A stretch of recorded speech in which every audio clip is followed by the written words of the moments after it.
How to link your email address to your X account. I'm gonna guide you through the process on how to do it. Let's get started. First of all, on your phone, launch the X app. It was formerly known as Twitter. Once you are in the app, make sure that you are logged in with your account. Now, in order to link your email address into your X account, you need to go to your account settings. Here in this home screen, at the top left corner, you can see your profile icon. Tap on it. Now select the settings option. Again, choose the settings and privacy. Once you're in your settings page, you can see this your account section at the top. Tap on it.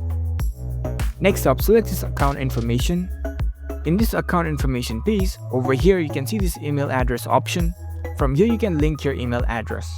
If you tap on it, you'll be prompted to change your email address. Right now it is not allowing me to change my email address due to some issues.